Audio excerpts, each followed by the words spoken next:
UP में मुख्यमंत्री योगी आदित्यनाथ जी के आने के बाद इस स्टार्टअप को सिस्टम में आपको किस तरह का बदलाव देखने को मिल रहा है? संघर्ष के उन दिनों के बारे में बताइए, आज सोचते हैं तो कैसा लगता है? तो इंटरनेशनल मार्केट के तौर पर अगर आप क्वालिटी स्टैंडर्ड की बात करें, उसको किस तरह मेंटेन करें? जाहिर सी बात है, इंटरनेशनल मार्केट में भी आज के समय में यही स्टार्टअप वर्ड्स केवल ये शब्दों में नहीं है, ये कामों में भी दिखने लगे। जमीनी स्तर पे स्टार्टअप्स दिखने लगे, जमीनी स्तर पे एंटरप्रेन्योर्स दिखने लगे।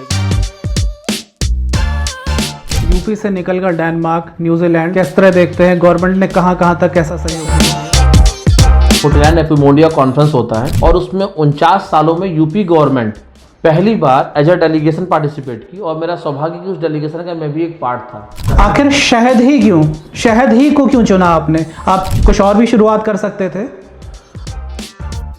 शहद चुनने का हमारा वजह यह रहा कि एग्रीकल्चर का एकमात्र ऐसा प्रोडक्ट जो कभी खराब नहीं होता है। आपके सफ़र में बाराबंकी के चैनपुरवा का बहुत बड़ा योगदान है, उसके बारे में कुछ बताइए। जब मैं दूसरे उस गांव में गया तो वहाँ की लड़कियों से मिला, वहाँ की महिलाओं से मिला, वहाँ के बच्चों से मिला, वहाँ के बुजुर्गों से मिला कि एक्चुअल में यहाँ पे क्या हो रहा है। तो उस गांव में गंदगी और लोगों का एक नेगेटिव थिंकिंग, लोगों की सोच, मतलब लोग उससे बाहर निकलने के लिए चाहते ही नहीं थे उस दिन। क्यों ना इस गांव में एक नया कुछ किया जाए। तो हमने एक अपना सुझाव दिया कि सर इस तरह का दीपक हम बनाएं जो कि मिट्टी का दिया है और इस मिट्टी के दिए को हम इसमें मोम भरे और मोम भर के इस दीपक को बनाएं। तो इस तरह से एक वहाँ का प्रोडक्ट बना ये दीपक, और ये दीपक नहीं, इस गांव की रोशनी बनी। नमस्कार, हमारे कार्यक्रम यूपी नेक्स्ट में आप सभी का स्वागत है। आज हम आपको मिलवाने जा रहे हैं एक ऐसी युवा शख्सियत निमित सिंह जी से, जिन्होंने अपने हनी स्टार्टअप के जरिए न सिर्फ खास पहचान बनाई बल्कि यूपी के गांवों में आत्मनिर्भरता की रोशनी पहुंचाने का भी काम किया। उनके सफ़र में वो लोग भी सहभागी बने जो कभी अवैध शराब के काम में लिप्त थे। आज इन परिवारों की दिशा पूरी तरह से बदल चुकी है। यही वजह है कि प्रधानमंत्री नरेंद्र मोदी जी से लेकर मुख्यमंत्री योगी आदित्यनाथ जी भी उनकी सराहना कर रहे हैं। निमित जी के इन प्रयासों की कैसे शुरुआत हुई और उनका सफ़र किस तरह रहा, आइए उनसे बात करते हैं। निमित जी, बहुत बहुत स्वागत है हमारे इस कार्यक्रम में। नमस्कार।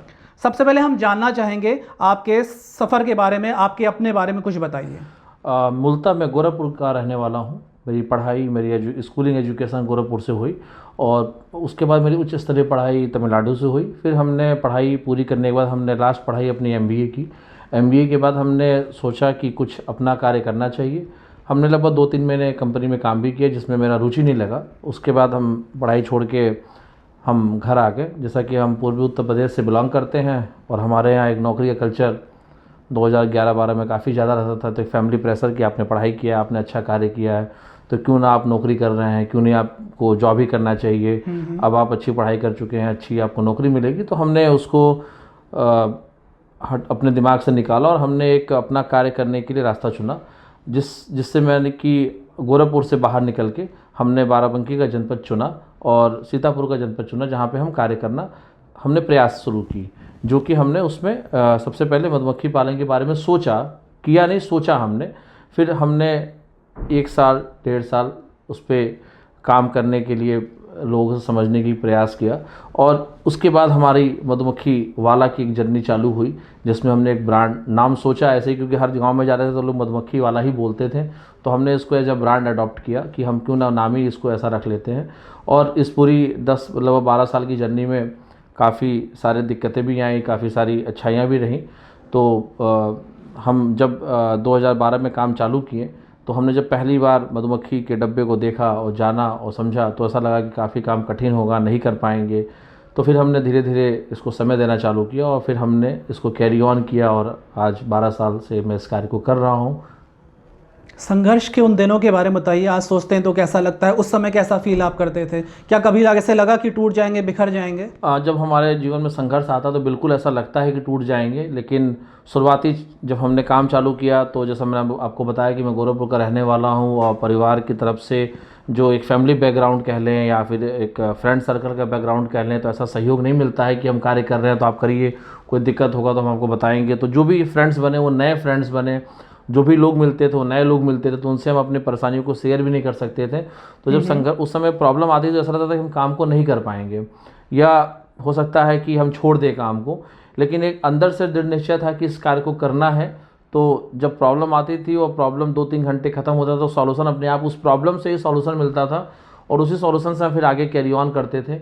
और उस प्रॉब्लम का सॉल्यूशन मिलने के बाद एक स्टार्टअप या एंटरप्रेन्योर की जर्नी वही होती है कि प्रॉब्लम से सॉल्यूशन निकालना और सॉल्यूशन को फिर दोबारा रिपीट, उस प्रॉब्लम को दोबारा रिपीट ना होने देना, वही हमारे लिए सॉल्यूशन है। तो उस समय संघर्ष जो होते थे, जो छोटी छोटी चीज़ें होती थी, छोटी छोटी परेशानियाँ होती थी, ये सर्टिफिकेट या फिर हमारे पास ऐसे टीम नहीं होती थी कि हम काम कैसे करें, कैसे लोगों तक प्रोडक्ट को पहुंचाएं, कैसे हम पैकेजिंग करें, कैसे हम अपने बॉक्स को ट्रेवल कराएं। तो उस संघर्ष से लगता था कि काम नहीं कर पाएंगे और कुछ समय लगा भी काम छोड़ कर दोबारा जॉब की तरफ चले जाएं। लेकिन अंदर से दृढ़ निश्चय, जब 2 साल 3 साल बीत गया तो ऐसे अच्छे अच्छे लोग मिलने चले गए, अच्छे मेंटर्स मिलते चले गए, फिर उनका बूस्टअप, उनका सहयोग मिलने लगा। तो फिर ये लगा कि नहीं, अब आगे बढ़ना है और फिर आगे बढ़ते चले हैं और आज आपके साथ हैं। आपके सफ़र में बाराबंकी के चैनपुरवा का बहुत बड़ा योगदान है, उसके बारे में कुछ बताइए। क्या थी वो जर्नी, कैसे नाम आपके साथ जुड़ा हुआ है? चैनपुरवा हमारे सफ़र में लगभग हमारे जर्नी में 7 साल ख़त्म हो चुका था। हमने मधुमक्खी वाला ब्रांड अपना सेटअप कर दिया था। हम शहद प्रोडक्शन अच्छा करने लगे थे और जिसमें हनी प्रोड्यूस और उसके बाय प्रोडक्ट हम अच्छा करने लगे थे।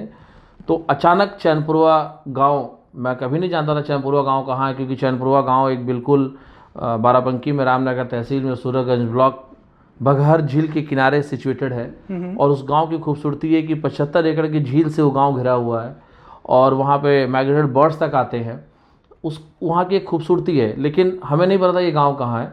तो उस समय के तत्कालीन एसपी डॉक्टर अरविंद चतुर्वेदी से मैं एक एज यूजुअली एसपी से मिलने गया, क्योंकि मैं ज़िले का हूँ, ज़िले में नए एसपी आए हैं, तो मैं एक बस कर्सी के लिए उनसे मिलने गया। जब मैं पहली बार उनसे मिलने गया तो उन्होंने कहा, भाई आप कहाँ से हो, क्या है। मैंने उनको बताया अपने काम के बारे में, अपने पढ़ाई के बारे में, अपने एजुकेशन बैकग्राउंड के बारे में, हम क्या कर रहे हैं, हमारी कंपनी क्या कर रही है, मधुमक्खी वाला क्या कर रहा है, हम क्या प्रोड्यूस कर रहे हैं, क्योंकि उनके लिए मैं एज ए गिफ्ट हनी भी लेके गया था। तो जब मैंने उनको ये चीज़ बताया तो उन्होंने कहा, बाराबंकी ज़िले में एक गाँव है चैनपुरवा, क्या आप वहाँ काम करना चाहेंगे? तो हमने कहा, मुझे उस गाँव के बारे में पता नहीं है और मैं कैसे क्या काम करूँ। उन्होंने कहा कि कल संडे है, कल मैं उस गांव में जाऊंगा, आप चलिए हमारे साथ। तो उन्होंने अपनी पर्सनल गाड़ी में मुझे बैठा के उस गांव में ले गए।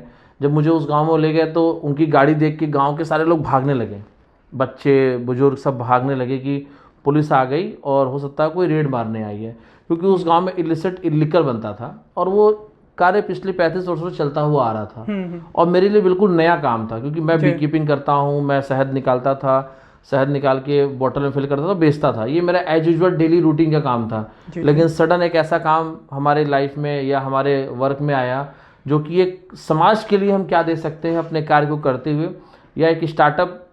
ऐसा नहीं कि हम सब कुछ पैसे से ही दे सकते हैं, हम अपने कार्य से भी हम समाज के लिए बहुत कुछ कर सकते हैं। ये मुझे चैनपुरवा से सीखने को मिला और जानने को मिला। जब पहली बार उस गांव में गया, उन्होंने चौपाल लगाई थी, पुलिस की चौपाल लगाई थी, गांव के लोग आए, गांव के लोग उनसे मिले, उन्होंने बताया कि भाई हम आपकी परेशानी को दूर करेंगे, बताएंगे, समझाएंगे। तो वहाँ के लोगों को विश्वास नहीं था, उनको लगा ये पुलिस की कोई चाल होगी हमें पकड़ने के लिए, क्योंकि जाहिर सी बात है पुलिस का काम ही होता है जो इलीगल काम, इलीगल बनाए उनको पकड़ना। तो दूसरे दिन फिर मैं बाइक से गया वहाँ पे। जब मैं वहाँ बाइक से गया तो लोग देख के भाग रहे थे, उनको लगा कोई ऑफिसर आया होगा, कल पुलिस आई थी, आज कोई ऑफिसर आ गया। तो जब पहले दिन का प्रोग्राम ख़त्म होने लगा तो एक काफ़ी बुजुर्ग महिला उस गांव की थी, उन्होंने, क्योंकि जाहिर सी बात है एसपी को कप्तान बोलते हैं वहाँ पे हर जगह पे, तो उन्होंने बोला, कप्तान साहब आप बहुत अच्छी बात बोल रहे हो, लेकिन आपके जाने के बाद मैं घर जाऊँगी, गुड़ चढ़ाऊँगी और दारू बनाऊँगी। अच्छा। और इसलिए बनाऊँगी क्योंकि हमारे बच्चे भूखे सोएंगे, अगर हम नहीं बनाएंगे तो हमारे बच्चे भूखे नहीं सोएंगे। तो जाहिर सी बात है वो अधिकारी हैं, उन्होंने 1500 रुपये निकाल के अपने जेब से उन बुजुर्ग महिला को दिया। उन्होंने कहा, माता जी 100 रुपये के हिसाब से आपका 15 दिन का पैसा है और आप इस 15 दिन आप दारू मत, आप स्वयं ना बनाना, बाकी हम 15 दिन में आपके पास वापस आएंगे। तो उन्होंने उनसे वादा लिया कि आप स्वयं ना। उन महिला ने कहा कि हाँ हम नहीं बनाएंगे भाई।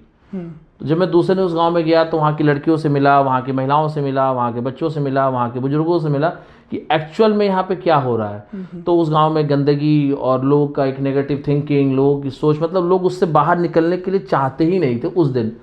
तो हमने कहा कि क्यों ना इस गांव में एक नया कुछ किया जाए। तो हमने एक अपना सुझाव दिया कि सर इस तरह का दीपक हम बनाएं जो कि मिट्टी का दिया है, और इस मिट्टी के दिए को हम इसमें मोम भरें और मोम भर के इस दीपक को बनाएं। तो जब हमने सुझाव दिया तो सबसे पहला प्रश्न आया, बिकेगा कहाँ पे? बिल्कुल। सब उसके बाद प्रश्न आया कि इसमें प्रॉफिट क्या होगा। तो हमने कहा कि इंगेजमेंट तो फर्स्ट डे से हो जाएगा, क्योंकि हमारे भारत की जो असली मेहनत है वो मैन पावर है।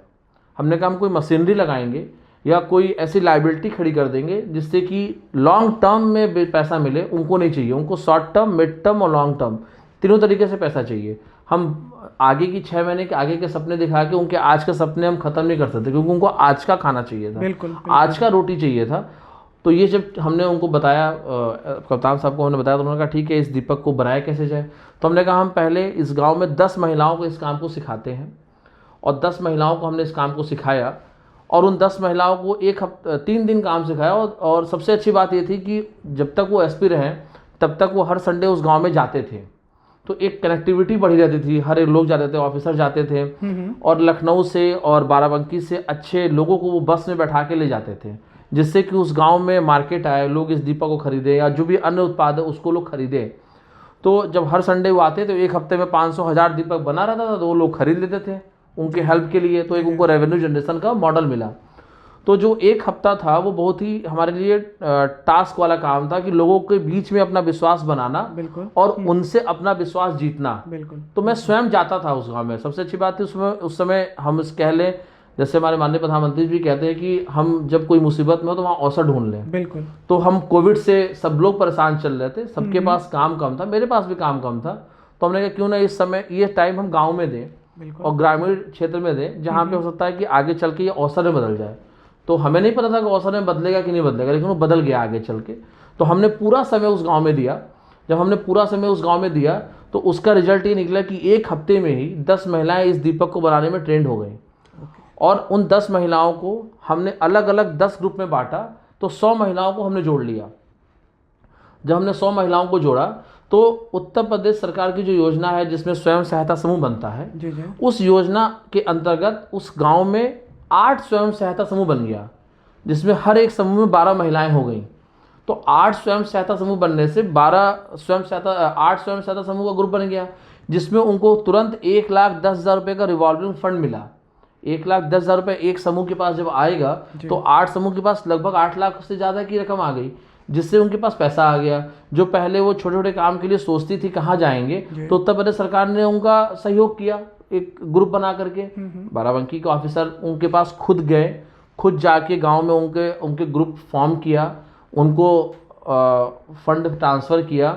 वहाँ के ब्लॉक लेवल के ऑफिसर जाके उनके साथ बैठ के उनके सारे कार्यप्रणाली को उनको समझाया, क्योंकि वो डरते थे समूह बनाने से कि समूह बना लेंगे तो हमारे ऊपर लोन चढ़ जाएगा, समूह बना लेंगे तो हम कैसे काम करेंगे। तो उनके डर को ख़त्म किया गया और समूह बना। तब तक इन बिटवीन 100 महिलाएं इस दीपक को बनाना सीख गई, और धीरे धीरे हम दिवाली के पास आ गए। 3-4 महीने हमारा बीता, और हर संडे तक जितना दीपक बनता था उतना दीपक उनका बिक जाता था। जब हम दिवाली के पास आए तो बिल्कुल बृहद स्तर पे हम लोगों ने लगभग 8 लाख दीपक बनाए। पहली दिवाली थी, और जब 8 लाख दीपक बना तो बिका कैसे? बिकने के लिए सारे लोग सामने आए, सारे लोग आगे आए, लखनऊ से, बाराबंकी के लोग आगे आए, और लोगों ने खरीदा उत्पाद को, और हम लोगों ने घर तक पहुंचाने की व्यवस्था की उनके, क्योंकि जाहिर सी बात है कोई लखनऊ से उतना दूर नहीं जा पाएगा। और हम लोगों को कहते थे कि आप आइए उस गांव को घूमिए। लोग वहाँ घूमने भी आते थे, देखने भी आते थे कैसे दीपक बन रहा है। तो जब 8 लाख दीपक बना और दिवाली के आखिरी दिन ये हुआ कि दीप उत्सव का कार्यक्रम होगा बाराबंकी में, तो ये हुआ कि इस दीप उत्सव का मुख्य अतिथि कौन होगा। तो मैं धन्यवाद देना चाहूँगा सारे ऑफिसर को कि उन्होंने गांव की महिलाओं को मुख्य अतिथि बनाया उस कार्यक्रम का। और बाराबंकी में केडी सिंह बाबू स्टेडियम में लगभग 53,000 दीपक का दीप उत्सव हुआ, और सारी महिलाएं उस प्रोग्राम की मुख्य अतिथि रहीं। वो आई वहाँ से, और संजोग की बात ये थी कि वहाँ से जब दीपक 53,000 लाना था तो हमारे पास कोई पैकेट नहीं था, क्योंकि हमारे पास डिमांड बहुत ज़्यादा था। तो उस पैकेट में जितने बर्तन में वो इलिसिट बनाते थे उसी में दीपक भर के आ गए, जिससे उनके बर्तन वापस गए ही नहीं उस गाँव में, और वो सारे बर्तन हमारे बाराबंकी में आ गए, उसको डिस्ट्रॉय कर दिया गया, और फिर दोबारा वो बर्तन भी नहीं गया उस गाँव में। और उन लोगों के एक लाइफ चेंजेज हुआ जब उनसे एक एज यूजुअल नॉर्मल टॉक में वहाँ के सबसे बुजुर्ग महिला से दिवाली के दिन फ़ोन आया कि हम लोगों ने अपने 50 और 55 साल की उम्र में ऐसी दिवाली नहीं देखी अपने गांव में जिसमें हर बच्चा एक नया कपड़ा पहना हो दिवाली में। तो एक ऐसा लगा कि हम अपने कार्य को करते हुए हम सामाजिक पहल भी कर सकते हैं, और जिसमें सबका साथ सारे ऑफिसर के साथ यूपी गवर्नमेंट का साथ मिला कि कैसे ऑफिसर गांव तक जाने लगे, कैसे ऑफिसर गांव-गांव में जाके संडे संडे कैंपेन करने लगे कि हाँ भाई इस गांव में आवश्यकता है और करना चाहिए काम। तो ऐसे बहुत सारे गांव होंगे जहाँ पे काम ऑफिसर करते होंगे, लेकिन एक ट्रायल था इस गांव का। तो इस तरह से एक वहाँ का प्रोडक्ट बना ये दीपक, और ये दीपक नहीं, इस गांव की रोशनी बनी। उस गांव में लड़कियां पढ़ने नहीं जाती थी, लड़कियों को लोग कहते थे कि तुम ऐसे गांव से आती हो जहाँ पे इस तरह का कार्य होता है। तो अब लड़कियां पढ़ने जाने लगी, लोगों का डे टू डे की रूटीन चेंज हो गई। लोग हानि के अलावा, वी वैक्स दीपक के अलावा ड्राइविंग स्किल, जिसकी जो स्किल थी हमने वहाँ मैपिंग कराई टिस के बच्चों से। फिर मैपिंग करा के जो जिस कार के लायक था उस कार में उसको भेजा गया, उस कार्य को करने लगे, लखनऊ आके करने लगे। ऐसे करते हम जब दूसरी दिवाली आई तो हमारा रोड मैप बदला, हम अपने प्रोडक्ट को बदले, फिर हम अलग तरीके से मार्केट में आए। हम अपने आप में बदलाव करते चले गए मार्केट के रिस्पॉन्स के हिसाब से। Tata institute of social science के बच्चों ने हमसे अप्रोच किया और उन्होंने कहा कि हम यूपी में ऐसे गाँव में आकर के देखना चाहते हैं कि सोशल अपलिफ्टमेंट कैसे हो रहा है। तो हमने उनसे कहा कि ठीक है आप आइए, लेकिन आपको उसी गांव में रहना पड़ेगा और उस गांव में रह करके आपको वहाँ की जो सोसाइटी है उनके बीच में आपको रुकना होगा और आपको हम फूडिंग एंड जो भी इंटर्नशिप होगा आपको हम प्रोवाइड करेंगे। तो वहाँ से हमारे पास 4 बच्चे आए, उन लोगों ने चैनपुरवा में रुका। उनका स्टे 45 डेज का था उस गाँव में। 45 दिन तक उन लोगों ने उस गाँव में रुक करके उन्होंने हर एक फैमिली की मैपिंग की कि किस परिवार में क्या उनका इनकम है, किस परिवार में कितने बच्चे हैं, किस परिवार में साइकिल है, किस परिवार में कौन से गवर्नमेंट स्कीम के अंतर्गत वो लाभ ले रहे हैं, कौन से गवर्नमेंट स्कीम की उनको रिक्वायरमेंट है, कितने हमारे दिव्यांग हैं, कितने हमारी विधवाएं हैं, कितने हमारे वहाँ पे बुजुर्ग हैं जो 60 साल से ऊपर हैं। इस तरह के लोगों की मैपिंग हमारे पास हो गई। तो जब ये मैपिंग हुई 115 परिवार की जब हमारे पास मैपिंग हो गई तो हमें ये आसानी रहा कि कौन से परिवार को क्या फैसिलिटेशन हमें देना है, कौन सा युवा बिजनेस करना चाहता है, कौन सी लड़की की शादी होने वाली है, या कौन सी लड़की की अगले 5 साल में शादी होगी, जिससे कि हम उनको गवर्नमेंट की स्कीम से जोड़ सके। जब हमने ये मैपिंग हो गया, ये मैपिंग हमने करा लिया, तो हम हर एक परिवार की उसके आवश्यकता के अनुसार हम उनके पास तक पहुँचे।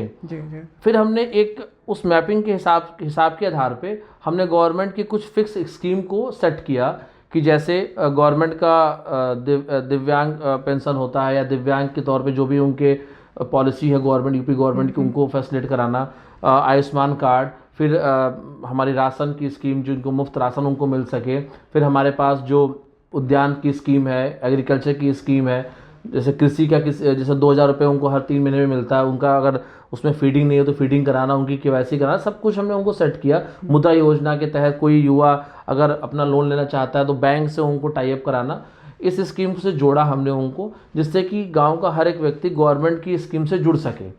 और जब हमने उनको जोड़ना शुरुआत किया तो हमने सबकी एक चेकलिस्ट बनाई कि कौन से पेपर की रिक्वायरमेंट होती है किस चीज़ के लिए, और ऑनलाइन वहीं पे हम लोगों ने उनका पंजीकृत भी करा दिया। ऑफिसर्स भी जाते थे उसके लिए, संडे संडे वहाँ कैंप लगाते थे और वहाँ बैठ करके वो उनका ऑनलाइन पंजीकृत करते थे। और ऑनलाइन पंजीकरण करने के बाद उनका जो भी पेपर है वो हेड ऑफिस से आके जो भी प्रोसेस होता था वो पूरा हो जाता था, जिससे उनको ईजी तरीके से गवर्नमेंट की सारी स्कीमों का लाभ मिलता था। उसी स्कीम के अंतर्गत उनका समूह भी बना, बिल्कुल 8 समूह बना जो NRLM का समूह था। उसी स्कीम के अंतर्गत कुछ महिलाओं ने केले की खेती चालू की, उसी स्कीम के अंदर कुछ युवाओं ने बैटरी रिक्शे लिए। तो अलग अलग स्कीम के तहत लोगों ने उसका लाभ उठाया और हमने केवल एक तरीके से ब्रिज का काम किया उनको जोड़ने के लिए, जिससे कि गवर्नमेंट की सही स्कीम सही जगह तक पहुंच सके। क्योंकि यूपी गवर्नमेंट की स्कीम बहुत अच्छी है, लेकिन लोगों के पास तक पहुंचे कैसे, उसके लिए हम लोगों ने ऑफिसर्स का साथ लिया और ऑफिसर ने पूरा कोऑपरेट किया हम लोगों को। यानी आपकी इस जर्नी में गवर्नमेंट स्कीम्स का बहुत बड़ा योगदान है। आपने जब ये काम शुरू किया तब और उससे पहले क्या सिनेरियो था, आप कैसे देखते हैं? 2012 से हमने काम चालू किया और 2017 तक का सिनेरियो तो हम कहें कि काम में हमें उतना सपोर्ट नहीं मिलता था गवर्नमेंट की तरफ से। जो भी कुछ करना था अपने तरफ से करना था और हमें ऑफिसर के पास तक पहुंचना था। मतलब फाइलों में काम होता था, अब फाइल का काम हमारे जमीन स्तर तक पहुंच रहा है, ऑफिसर हमारे पास तक आ रहे हैं चल के, उस समय हमें चल के जाना पड़ता था। तो एक सबसे बड़ा बदलाव ये रहा। फिर जो वर्ड्स, स्टार्टअप वर्ड्स केवल ये शब्दों में नहीं आए, ये कामों में भी दिखने लगे। ज़मीनी स्तर पे स्टार्टअप्स दिखने लगे, ज़मीनी स्तर पे एंटरप्रेन्योर्स दिखने लगे, ज़मीनी स्तर पे गवर्नमेंट की स्कीम दिखने लगी। जैसे मैं अपना एग्जांपल लूँ, मैं 2012 से 2017 तक बैंक जाता था, तो बैंक इजीली लोन नहीं करता था। मेरा लोन नहीं हुआ 2017 तक। मेरा पहला लोन 2021 में हुआ, जब मुख्यमंत्री स्वरोजगार योजना के तहत मेरा लोन हुआ। उसके पहले भी तो मेरा लोन हो सकता था, उसके पहले भी ये स्कीम थी। बिल्कुल। लेकिन जब मैं बैंक जाऊं, बैंक को अपना प्रोजेक्ट समझाता था तो बैंक मुझे एंटरटेन ही नहीं करता था, क्योंकि अब जब मैं 2021 में गया, मैं बैंक को अपना प्रोजेक्ट समझाया, क्योंकि गवर्नमेंट कहता है कि आप स्टार्टअप्स को सपोर्ट करो। बैंक मुझे सपोर्ट किया। उस समय वही बैंक मना करता था, वही बैंक हमारा लोन किया। और अगर मुझे 2017 में लोन मिलता तो शायद 2021 में सिनेरियो कुछ और होता मेरा। जब मुझे 2021 में लोन मिला तो मैं 5 साल पीछे चल रहा हूँ। लेकिन ठीक है, हमें जब सपोर्ट मिला यूपी गवर्नमेंट से, हमें 2021 में सपोर्ट मिला। पहले गवर्नमेंट अलग थी, 2021 में दूसरी गवर्नमेंट मिली। जब हमें दूसरी गवर्नमेंट मिली तो हमें ज़्यादा सपोर्ट मिलने लगा और ईज ऑफ डूइंग बिजनेस होने लगा। आसानी से हमारी चीज़ें गवर्नमेंट के पास तक पहुँचने लगी और हमें पहुँचने से पहले ऑफिसर पहुँचने लगे हमारे पास तक। तो ये सारी हमें सुविधाएँ मिलने लगी। और जो हमारा 2012 से 17 तक का फेज था, सीखने का भी था। और सीखने के साथ साथ गवर्नमेंट की स्कीम की स्टार्टिंग में ज़्यादा रिक्वायरमेंट होती है। एक हम जब स्तर तक काम करने लगते हैं तब हमें स्कीम की उतनी रिक्वायरमेंट नहीं होती जितनी रिक्वायरमेंट हमें स्टार्टिंग में होती है, क्योंकि स्टार्टिंग में फंड्स की रिक्वायरमेंट है, स्टार्टिंग में गवर्नमेंट की सब्सिडी की रिक्वायरमेंट है, स्टार्टिंग में गवर्नमेंट के सपोर्ट की रिक्वायरमेंट है, स्टार्टिंग में हमें एक प्लेटफॉर्म की रिक्वायरमेंट है जो हमें प्राइवेट स्तर पर नहीं मिल सकता, गवर्नमेंट के स्तर पर मिलेगा। वो हमें स्टार्टिंग में नहीं मिला, लेकिन 2017 के बाद हमें मिलने लगा वो प्लेटफॉर्म सारे। आज आप B2B, B2C, D2C सब में हैं? हम B2B में भी हैं, B2C में भी हैं, D2C में भी हैं।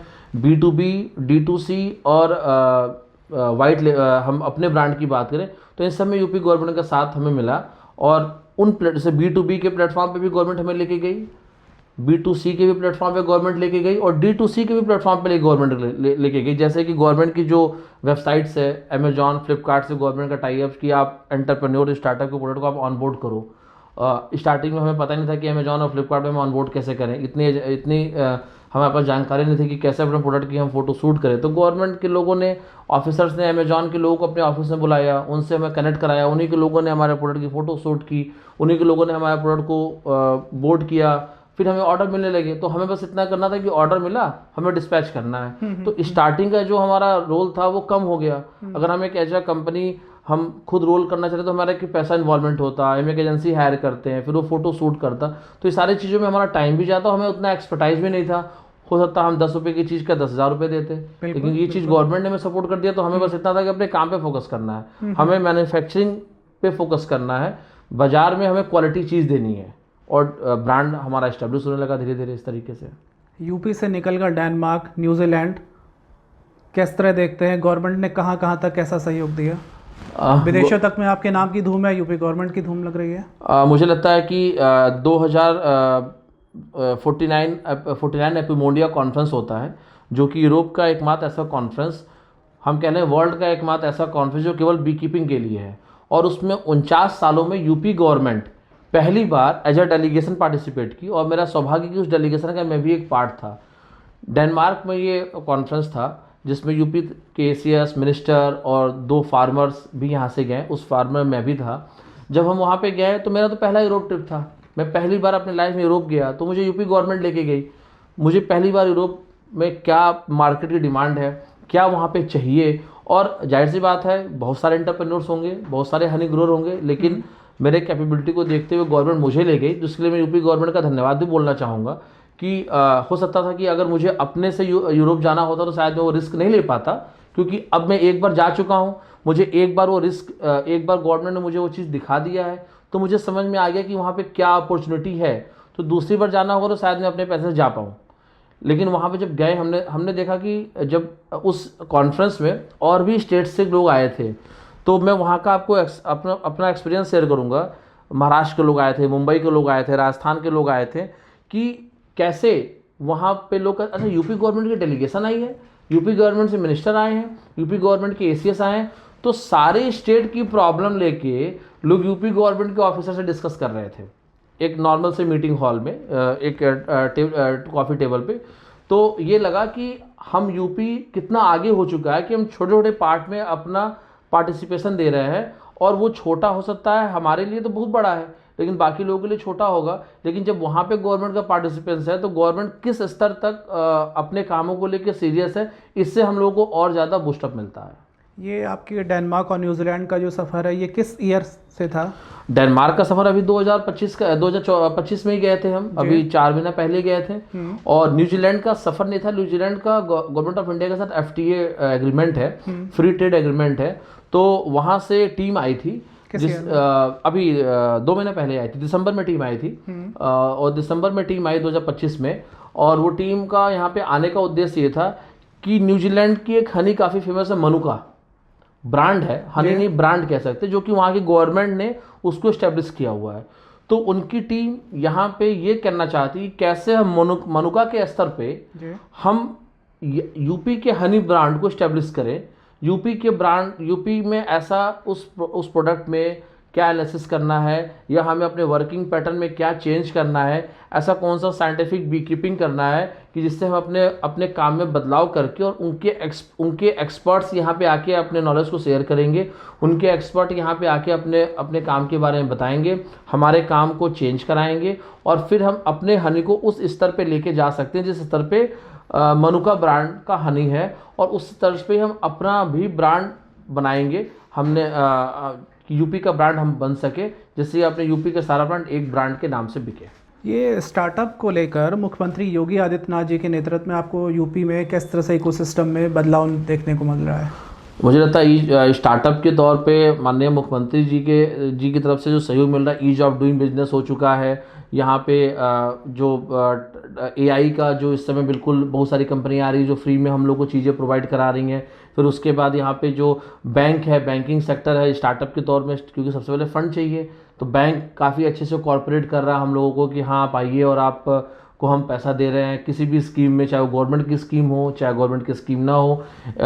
आपका AIF स्कीम जिसमें कि एग्रीकल्चर इंफ्रास्ट्रक्चर फंड है, जिसमें हम कोई भी स्कीम नहीं है, हम अगर बैंक से लोन ले रहे हैं तो यूपी गवर्नमेंट उसमें एग्रीकल्चर इंफ्रास्ट्रक्चर फंड के तहत हमें सब्सिडाइज रेट पे हमें लोन मिल जा रहा है, हमें कम इंटरेस्ट देना पड़ रहा है, और बैंक खुद आगे चल के आ रहा है, बैंक फ़ोन करता है। इतना बदलाव हो चुका है कि आज की डेट में गवर्नमेंट बैंक के मैनेजर हमें कॉल करते हैं कि आप अपने प्रोजेक्ट लेके आइए। तो अब इससे ज़्यादा बदलाव और क्या हो सकता है स्टार्टअप के लिए कि बैंक खुद चल के आ रहा है कि आप पैसा लीजिए, और हमें लेना है केवल अपने चेकलिस्ट को और अपने काम को देखते हुए अपने प्रोजेक्ट सबमिट करने, और बैंक पैसा देने को तैयार है। ये तो यूपी गवर्नमेंट की वजह से ही हो रहा है ऐसा। अगर यूपी गवर्नमेंट नहीं कहती बैंक को, तो बैंक क्यों करता? बैंक पहले भी था, आज भी है। बिल्कुल। जब मन की बात कार्यक्रम में प्रधानमंत्री नरेंद्र मोदी जी यूपी के इस लाल का जिक्र करते हैं, आपको पता चलता है, कैसा लगता है, क्या फील हुआ उस समय आपको? मन की बात में 91 एपिसोड में माननीय प्रधानमंत्री जी ने हमारा नाम लिया। जब मेरा नाम लिया सुबह 11 बजे करीब, जब उनका मन की बात में आता, मुझे दूसरे को थ्रू पता चला कि मेरा मन की बात में नाम लिया गया। हाँ। क्योंकि उनकी जो भी टीम है जी मैं बोल सकता हूँ कि काफ़ी अच्छी टीम है, कि मेरी 2012 से लेकर के 2021 तक की जर्नी का पूरा वीडियो उनके पास था। हो सकता है मेरे पास ना हो उतना वीडियो, कि वो पूरी वीडियो उनके पीछे चल भी रही थी। और उन लोगों ने जब उनकी टीम ने एनालिसिस किया होगा, जाहिर सी बात है बहुत अच्छे से एनालिसिस किया, तभी उन्होंने नाम भी लिया। लेकिन उनके नाम लेने के बाद एक ब्रांड की जो प्रेजेंस है, शायद हम कितना भी मार्केटिंग कर लेते हैं और चाहे कितना भी हम अपने प्रोडक्ट की क्वालिटी बढ़ा लेते हैं, उनके नाम लेने के बाद हमारे ब्रांड का प्रेजेंस, हमारी ब्रांड को लेकर के विश्वसनीयता लोगों के अंदर बढ़ गई। लोग हमें खोज के आने लगे कि हमें ये हनी चाहिए। और जो वोकल फॉर लोकल और जो एक लोकल स्तर पे बी कीपर को सपोर्ट करना, लोकल स्तर पे लोगों का प्रोडक्ट लेना, उसमें काफ़ी हमें सहयोग मिलने लगा, B2B में सहयोग मिलने लगा।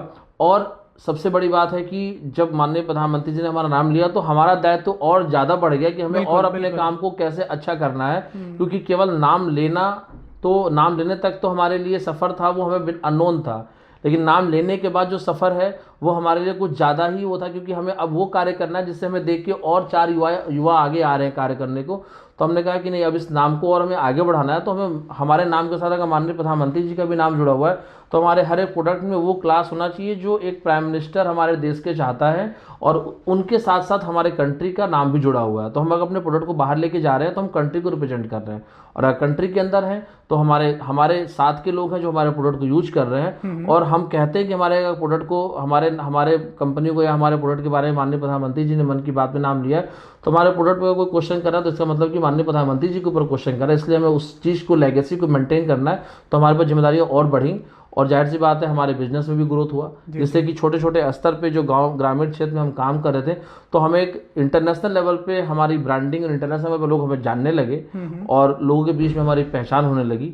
तो इसके लिए तो हम माननीय प्रधानमंत्री जी का धन्यवाद देना चाहेंगे। उन्होंने मन की बात जैसा एक कार्यक्रम चालू किया जिसमें हर एक एपिसोड में वो ऐसे लोगों का नाम लेते हैं जो कहीं ना कहीं छिपे हुए हैं और वो प्रतिभाएं आगे आ जाती हैं। जैसा कि आपने कहा 2017 से यूपी में एक बदलाव की बयार देखने को मिली। आपने यूपी गवर्नमेंट की योजनाओं का तमाम जिक्र किया, उनका लाभ लेके आप आज यहाँ तक पहुँचे हैं। फिर एक रोज़ मुख्यमंत्री स्वयं आपकी प्रशंसा करते हैं। अब मुख्यमंत्री जी हमारे क्षेत्र बाराबंकी में आए हुए थे और मैं आपको बताऊं उस प्रोग्राम में मैं अपने ब्रांड को वहाँ पे स्टॉल लगाया हुआ था। मुख्यमंत्री जी ने हमारे प्रोडक्ट को देखा और देखने के बाद उन्होंने सराहा भी प्रोडक्ट को। जब मुख्यमंत्री जी का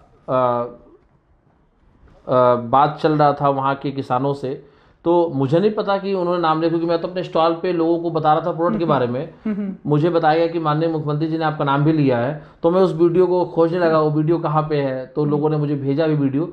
तो मुख्यमंत्री जी ने जब नाम लिया तो जाहिर सी बात है एक हमें अपने कार्य में एक उत्साह होता है, उत्साह मिलता है कार्य करने का कि हाँ भाई हम अच्छा कार्य कर रहे हैं तो हमारा नाम माननीय मुख्यमंत्री माननीय प्रधानमंत्री जी ले रहे हैं। और फिर उस क्षेत्र में लोग जानते हैं, उस क्षेत्र के लोग आते हैं काम सीखने के लिए, तो हम इस नाम लेने से हमें हमारा प्रेजेंस बढ़ता है, हमारे ब्रांड का प्रेजेंस बढ़ता है और जिसके तहत हम और लोगों को काम सिखा सके। और लोग, क्योंकि मुख्यमंत्री जी ने साफ कहा कि आप जाके इनसे काम सीखिए, तो अब हमें और ज़्यादा लोगों को काम सिखाना है और ज़्यादा से ज़्यादा लोगों को अपने काम से जोड़ना है, जिससे कि कृषि के क्षेत्र में मधुमक्खी पालन एक अपना और ज़्यादा योगदान दे सके। उस क्षेत्र में हम आगे बढ़ रहे हैं उनके मार्गदर्शन में। आपके इस जर्नी को जैसे मैं देख रहा हूँ, एक तो आप खुद गवर्नमेंट की तमाम स्कीम्स का फ़ायदा लेके आगे बढ़े और आपने उन लोगों को भी सरकार की कई योजनाओं का लाभ दिलाया जो आपके साथ जुड़ी महिलाएं थीं, युवा थे, बच्चे थे। आपने ये किस तरह से सोचा कि मैं भी बढ़ूं, साथ में ये भी बढ़ें, सब मिलके आगे बढ़ें? गवर्नमेंट की स्कीम हम सभी के लिए है, हम सभी के लिए इक्वल है गवर्नमेंट की स्कीम, लेकिन हमें उस प्रॉपर चैनल के थ्रू, उस प्रॉपर चेकलिस्ट के थ्रू जाना है। तो अगर हम इस समाज में हम एक शिक्षित वर्ग से आते हैं तो हमारा कार्य बनता है कि जो थोड़े कम पढ़े लिखे लोग हैं या अशिक्षित लोग हैं उनका सहयोग करना, उनको उस स्तर तक लेके जाना। क्योंकि गवर्नमेंट ये नहीं कहती कि केवल पढ़े लिखे लोगों के लिए स्कीम है, वो स्कीम सबके लिए है। अगर एक एंटरप्रेन्योर अपना दुकान खोलना चाहता है तो मेरे लिए भी वही स्कीम है, उस एंटरप्रेन्योर के लिए भी वही स्कीम है। लेकिन उस एंटरप्रेन्योर को वो रास्ता नहीं पता है, तो जाहिर सी बात है ऑफिसर का दायित्व बनता है, लेकिन हमारा भी कुछ दायित्व बनता है इस समाज में रहते हुए कि कैसे गवर्नमेंट की स्कीम से जोड़ा जाए। तो गवर्नमेंट की स्कीम से जोड़ने के लिए उन्हें सही रास्ता बताना, उनके पेपर्स को बता देना, कंप्लीट करना, उनको बिल्कुल उनकी देसी भाषा में लिख के दे देना, और वो जब खुद कर लेंगे तो बैंक में उनको अप्रोच करा देना कि हाँ, जैसे अभी ई रिक्शा है, बहुत सारे लोग लेते हैं, तो बैटरी रिक्शा लेने के लिए गवर्नमेंट उस पर सब्सिडाइज रेट पे उनको लोन देती है। अब एक नॉर्मल व्यक्ति जाता है, लोन लेता है प्राइवेट बैंक से, वो सब बहुत ज़्यादा रेट ऑफ इंटरेस्ट पे करता है। लेकिन जब गवर्नमेंट की सुविधा है कि 1 लाख रुपए के रिक्शे में आपको 1 ही लाख रुपए देना है, तो उसको केवल हमें एक ब्रिज की तरह से बताना है, तो उसका पैसा बचेगा हर महीने का 8,000 रुपये, तो उसकी इनकम बढ़ेगी। गवर्नमेंट भी ये चाहती है और वो व्यक्ति भी चाहता है कि हमारी इनकम बढ़े, तो उससे हमें ज़्यादा संतुष्टि मिलती है कि हमने किसी एक व्यक्ति का सहयोग किया और वो आगे बढ़ रहा है अपने जीवन में। आपको लगता है कि अब आप कई लोगों की उम्मीद बन चुके हैं? ऐसा तो खुद को नहीं लगता है, लेकिन ये ज़रूर है, मेरा मानना है कि हम चाहते हैं कि और सारे लोगों की उम्मीद बने और जैसे हम कार्य कर रहे हैं ऐसे लोगों का सहयोग करते रहें। हम किसी की उम्मीद नहीं बनना चाहते, हम केवल सहयोग करना चाहते हैं लोगों का। आपकी कंपनी इस समय कितने तरह के प्रोडक्ट्स बना रही है, उनके बारे में ज़रा बताइए। मधुमक्खी वाला इस समय लगभग 18 प्रकार का रॉ हनी प्रोड्यूस कर रहा है, उसको पैक करके शुद्धता के साथ बाज़ार में लेके जा रहा है। उसके साथ साथ जो उत्पाद है जैसे मोम, उसके वी वैक्स के कैंडल्स हो गए, उसके साथ परपोलिस हो गया। परपोलिस एक हमारा बायो प्रोडक्ट होता है मधुमक्खियों के लिए, जो पेड़ की छाल से मधुमक्खियाँ लेके आती हैं। पराग हो गया, जिसे इंग्लिश में पोलन ग्रेन बोलते हैं, जो हाईली रिच प्रोटीन डाइट होता है, जो कि जिम जो बच्चे जाते हैं वो इनटेक करते हैं उसको हम प्रोड्यूस कर रहे हैं और नेचुरली है पूरा। उसके साथ हम बी ब्रीडिंग भी करते हैं और हम अपने साथ साथ जो हमारे साथ किसान हैं उनके प्रोडक्ट को बाईबैक भी करते हैं। तो लगभग हम 60 मेट्रिक टन का हनी प्रोड्यूस कर रहे हैं, जिसमें हमारा प्रोडक्शन भी है और हमारे किसानों का प्रोडक्शन भी है, और उनको हम मार्केट में लेके जा रहे हैं। और ये हमारा सारा प्रोडक्ट बी कीपिंग और हनी बी से रिलेटेड है। उसके बाहर का हमारा कोई प्रोडक्ट नहीं है। जैसे बी वैक्स सोप हो गया, बी वैक्स क्रीम हो गया, बी वैक्स दीपक हो गया, ये सारे प्रोडक्ट हमारा हनी बी से रिलेटेड है। और हम इन फ्यूचर और प्रोडक्ट लेके आएंगे जो हनी से रिलेटेड होगा, ना कि हनी के बाहर होगा। कहाँ कहाँ प्रोडक्शन हो रहा है आपका? अभी हम यूपी, बिहार, बंगाल, आसाम, इन जगहों पे प्रोडक्शन कर रहे हैं। हमारा यूपी 9 क्लाइमेटिक जोन में बटा हुआ है। ये हमारा सौभाग्य है कि हम यूपी में रहते हैं। अलग अलग जगहों पे अलग अलग फ्लोरा उपलब्ध है। तो जैसे हम बाराबंकी के रहने वाले हैं, हमारे बाराबंकी में सरसों और यूकलिप्टस की खेती होती है, तो हम बाराबंकी में भी प्रोडक्शन करते हैं। बाराबंकी से सटा हुआ जिला बहराइच है, वहाँ पे प्रोडक्शन करते हैं। इधर रायबरेली है, यहाँ पे भी प्रोडक्शन हमारा अच्छा होता है। उसके बाद हम पश्चिम की बात करें तो हम आपका आगरा में अच्छा सरसों होता है, क्योंकि वो राजस्थान से सटा हुआ बेल्ट है, तो वहाँ सरसों की फसल काफ़ी अच्छी होती है, वहाँ पे हम प्रोडक्शन लेते हैं। फिर लखीमपुर बेल्ट में जंगलों का शहद काफ़ी अच्छा होता है। तो हम यूपी में भी अलग अलग जनपदों में काम करते हैं, जहाँ पे अपने बॉक्स को ले जाके हनी प्रोड्यूस कराते हैं। और यूपी के बाहर जहाँ पे अच्छा फ्लोरा है, वहाँ पे जाके हनी प्रोड्यूस कराते हैं। और सारे अलग अलग फूलों को लाके हम लोगों के बीच में लेके जाते हैं। लोगों को जानते नहीं कि अलग अलग फूलों का शहद भी होता है, क्योंकि आमतौर पे बाज़ार में केवल शहद मिलता है और सारे शहद प्रोसेस्ड होता है। तो नेचर ने ऐसा गॉड गिफ्ट दिया हुआ है, हम कह सकते हैं शहद को लिक्विड गोल्ड बोल सकते हैं, जिसमें कि हम अलग अलग जगहों से अलग अलग शहद का स्वाद ले सकते हैं। सबकी मेडिसिनल प्रॉपर्टी अलग अलग होती है। तो एक लोगों के लिए नया प्रोडक्ट है, लोग उसको जान रहे हैं, पहचान रहे हैं, अब इसको यूज़ भी कर रहे हैं। आखिर शहद ही क्यों, शहद ही को क्यों चुना आपने? आप कुछ और भी शुरुआत कर सकते थे। शहद चुनने का हमारा वजह ये रहा कि एग्रीकल्चर का एकमात्र ऐसा प्रोडक्ट जो कभी ख़राब नहीं होता है आजीवन। दूसरा कि शहद आने वाले समय का रिप्लेस है शुगर का। जब हमने सोचा तब उस समय तो चीनी चलता था, अभी हम 30-40% पे आ गए हैं चीनी। आने वाले फ्यूचर में शहद 100% रिप्लेसमेंट होगा, हनी ही रहेगा, शुगर रहेगा ही नहीं। दूसरा कि गवर्नमेंट के सपोर्ट से जो हम हनी को लेके दूसरे जगहों पे गए, दूसरे जगहों पे ले जाके हमने जब अलग कंट्री में ले जाके अपने आप को प्रेजेंट किया, तो मेरे लिए नया शब्द था जब हम आज से 4 साल 5 साल पहले दुबई, पहली बार मिडिल ईस्ट दुबई गए, कि ट्रेसेबिलिटी लाइए, आपके प्रोडक्ट की ट्रेसेबिलिटी क्या है। तो मेरे को नहीं समझ में आया ट्रेसेबिलिटी किस सेंस में, हनी के सेंस में, प्रोडक्शन के सेंस में, कि हमारी ट्रेसेबिलिटी हमारे फैक्ट्री से प्रोसेस होकर निकलने तक के सेंस में। तो हमारे साथ IAS ऑफिसर थे योगेश जी, उन्होंने बताया नहीं, ट्रेसेबिलिटी का सेंस मतलब ये कि आपके प्रोडक्शन पॉइंट से लेकर के और टिल एंड कंज्यूमर तक पहुंचने में क्या क्या प्रक्रियाएं लगी हैं और कहाँ कहाँ से आई है, वो ट्रेसेबिलिटी चाहिए। कि अगर 10 किलो शहद एक कंपनी को दे रहा हूँ, तो क्या उस 10 किलो शहद को मैं अकेले प्रोड्यूस किया हूँ या 10 फार्मर ने मिलकर प्रोड्यूस किया है। तो एक एज अ मैन्युफैक्चरिंग, जैसे कि यूपी आने वाले समय का भी और आज का भी मैन्युफैक्चरिंग हब बन चुका है। अच्छी अच्छी कंपनी यहाँ पे आके मैन्युफैक्चरिंग कर रही हैं। तो हम अगर मैन्युफैक्चरिंग कर रहे हैं तो हमारी ट्रेसेबिलिटी क्या है।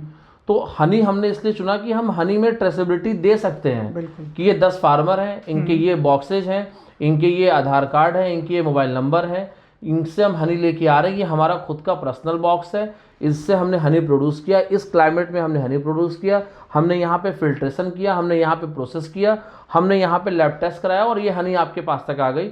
तो हमने कस्टमर को एक QR दिया, QR से कस्टमर ने स्कैन किया प्रोडक्ट को और सीधे वो उस फार्मर तक पहुँचेगा जो हमारी यूपी गवर्नमेंट चाहती है। और हम भी as a producer, as a processor, as a beekeeper चाहते हैं कि हमारा कंज्यूमर जाने कि हम वो निचले स्तर का जो उत्पादक है, जो किसान है, जो कि FPO FPC को प्रमोट करने के लिए यूपी गवर्नमेंट आगे काम कर रही है, कि वो किसान कौन है, उसका भी नाम उस कंज्यूमर तक पहुंचे। इसलिए हमने हनी को चुना और प्रोडक्ट खराब नहीं होता है, इजीली हम ट्रेसेबिलिटी रख सकते हैं, इसलिए हमने हनी को चुना और हनी को हम आगे लेके बढ़ रहे हैं। जी जी। आप किसानों और महिलाओं को किस प्रकार की ट्रेनिंग देते हैं? किसानों और महिलाओं को हम ट्रेनिंग देते हैं उत्तर प्रदेश सरकार और भारत सरकार के सहयोग से एक नेशनल बी बोर्ड की स्कीम है, जिसके तहत सरकार हमें फंड देती है कि 7 डेज का, 7 दिन का और 2 दिवसीय हम प्रशिक्षण दें, जिसमें बी कीपिंग का पूर्णतः प्रशिक्षण होता है। उस प्रशिक्षण में उनका रहना, खाना और वहाँ पे आना जाना सब कुछ मुफ्त होता है, जो सरकार व्यय करती है। हम उनको अपने एक्सपीरियंस से, अपनी एक्सपीरियंस की हुई टीम से उनको उस ट्रेनिंग का हिस्सा बनाते हैं। वो सीखने के बाद जाते हैं और फिर बी कीपिंग स्टार्ट करते हैं और फिर उनको हम हैंड होल्डिंग देते हैं। हैंड होल्डिंग गवर्नमेंट का काम नहीं है। हैंड होल्डिंग हम उनको एक्स्ट्रा बेनिफिट देते हैं। एज हमारा मधुमक्खी वाला पैसन है, तो हम उनको कहते हैं आप काम शुरू करने के बाद हम आपको पैसन भी देंगे, हम आपको पूरा हैंड होल्डिंग देंगे जब तक आप प्रोडक्शन ना कर लें। तो इस तरीके से हम उनको ट्रेनिंग प्रोवाइड कराते हैं। ये बीते कुछ सालों की अगर हम बात करें तो देश में बिजनेस लैंडस्केप में आप किस तरह का चेंज देख रहे हैं? बिजनेस लैंडस्केप में तो मैं कहूँ बहुत ही बृहद स्तर का चेंज हो चुका और आगे आने में बहुत ज़्यादा चेंज होगा।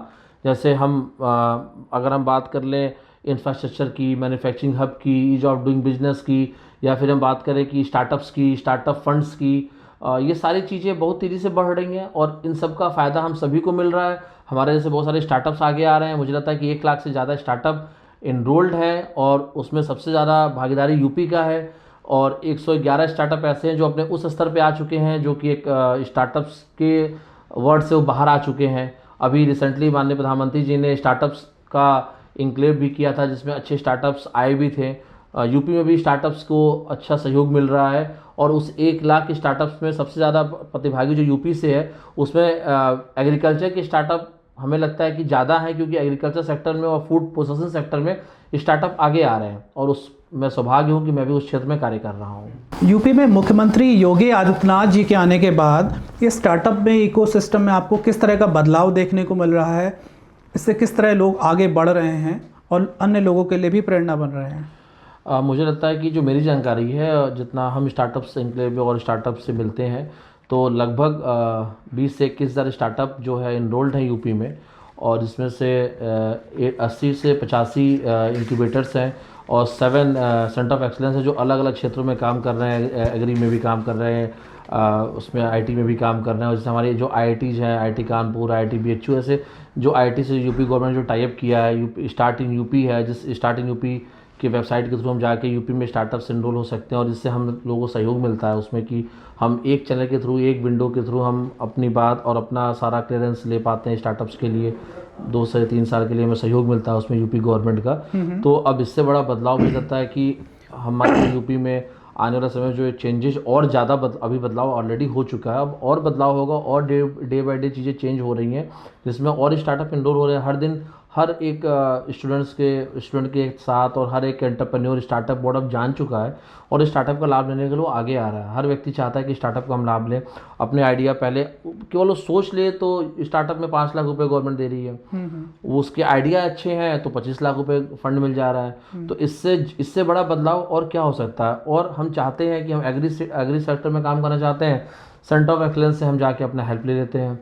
हम चाहते हैं हमें एक अच्छा मेंटर मिल जाता है वहाँ से, एक अच्छा सीए मिल जाता है हमें वहाँ से, हमारा प्रोजेक्ट वहाँ प्रिपेयर हो जाता है, हमने सोचा वो चीज़ हमारे सामने है।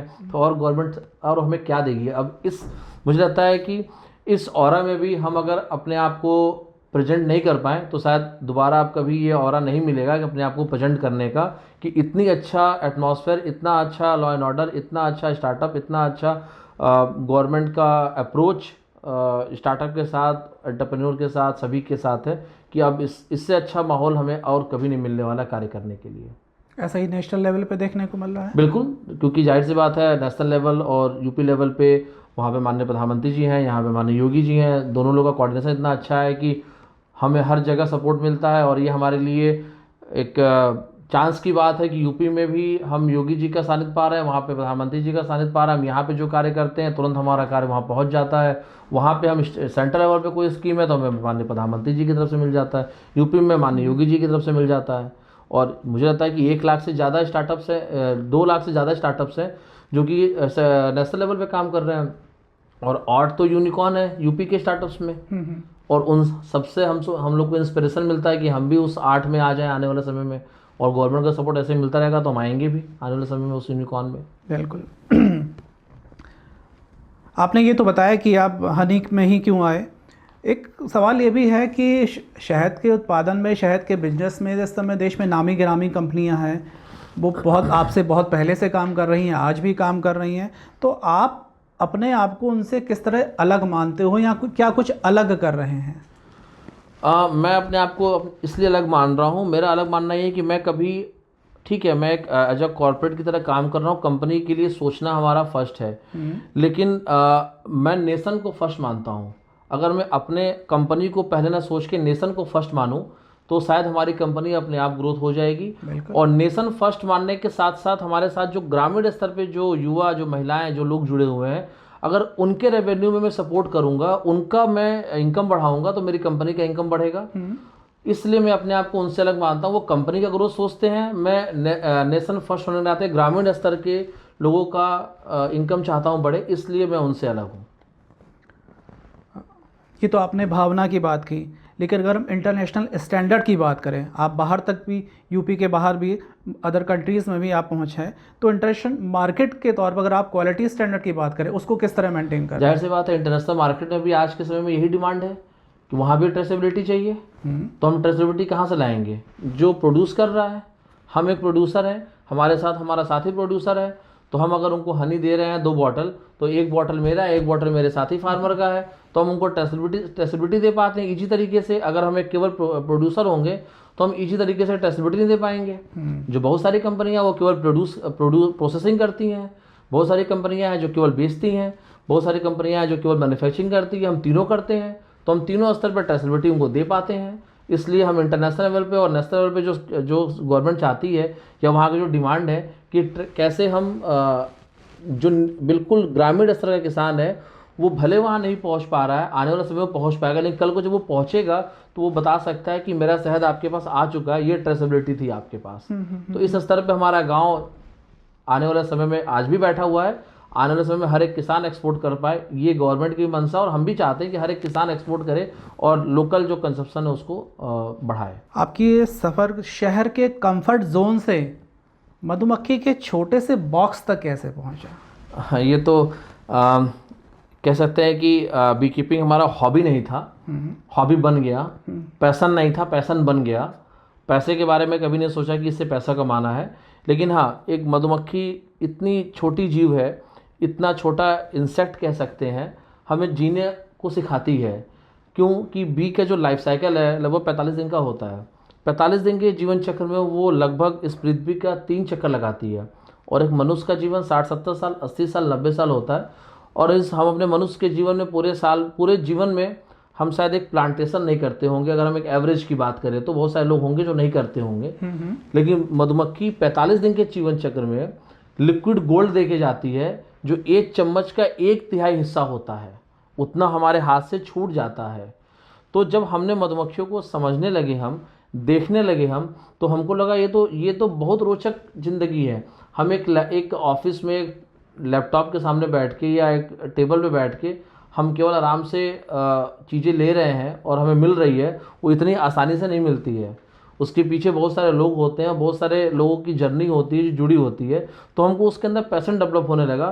तो बी कीपिंग को मैं पैशन से जुड़ गया, बी कीपिंग बिजनेस जुड़ गया, मुझे पता ही नहीं चला। तो आज के डेट में मुझे शहर बिल्कुल नहीं अच्छा लगता है, मुझे ग्रामीण क्षेत्र ही अच्छा लगता है, जहाँ पे हम जीवन को जी पाते हैं और हमारा जीवन भी 2 साल ज़्यादा बढ़ जाता है वहाँ पे। बिल्कुल बिल्कुल बिल्कुल। आपके अभी तक की अगर जर्नी को देखें तो उसका ब्रेक थ्रू मोमेंट क्या था? हम अगर एक वर्ड में कहें तो मन की बात हमारा ब्रेक थ्रू मूवमेंट है, जिससे हमारी कंपनी को जानने और लोगों के बीच में हमें एक स्टैंड करने का प्लेटफॉर्म मिला, जिसके ज़रिए हम आगे आ रहे हैं। अगर दूसरे वे में बात करें तो स्टार्टअप में सिलेक्शन होना, हमारा स्वयं स्टार्टअप ग्रांट हमारा सिलेक्शन हुआ, जिससे कि हमें फंड मिलने लगे। और बहुत सारी चीज़ें बताएं तो मुख्यमंत्री स्वरोजगार योजना, जो पहला लोन था मेरा, जो कि मैंने 21 मार्च को अप्लाई किया, मुझे याद है, और 23 मार्च को डिपार्टमेंट से बैंक को चला गया, जल्दी, और 25 मार्च को मुझे लोन मिल गया, जो कि बैंक का क्लोजिंग चलता है उस समय। तो 25 मार्च के बाद बैंक क्लोजिंग करने लगता है। 25 मार्च को मेरा लोन हो गया, 10 लाख रुपए का लोन हुआ। उसके बाद उस लोन को मैं ख़त्म करने के बाद PFME स्कीम के अंदर, फूड पॉलिसी की स्कीम है PFME, उसमें मैंने लोन लिया लगभग 32 लाख रुपए का। उस लोन में ऑनलाइन पहला लोन था, मैं प्रैक्टिकल एक्सपीरियंस शेयर कर रहा हूँ कि पहला लोन जिसमें किसी ऑफिस में नहीं जाना पड़ा, किसी ऑफिस में मुझे कोई हार्ड कॉपी पेपर नहीं जमा करना पड़ा। मैं पोर्टल पे स्वयं अप्लाई किया हूँ, सारे डाटा में डालते चला गया हूँ, प्रोजेक्ट बन के आ गया है। सब कुछ मैं पेपर डाला हूँ, प्रोजेक्ट मेरा बैंक को चला गया है, बैंक ने सैंक्शन लेटर अपलोड कर दिया है, और मुझे लगता है कि बैंक ने सैंक्शन लेटर अपलोड करने के बाद मुझे फ़ंड दे दिया, और 3 महीने में मेरा सब्सिडी आ गया, 6,75,000 रुपये सब्सिडी आ गया। मुझे किसी ऑफिस में जाना ही नहीं पड़ा। कहीं भी। और यहाँ तक कि प्रोजेक्ट बनाने के लिए सीए के पास नहीं जाना पड़ा मेरे को, बस मुझे उनकी चेकलिस्ट को फॉलो करना था, उनके चेकलिस्ट में अपने पेपर को फिट करना था, वो क्या डिमांड है उनकी, बस उस वेबसाइट को यूज करते हुए मैं अपना काम पूरा किया। विकसित भारत का जो संकल्प है वो यूपी से होकर जाता है।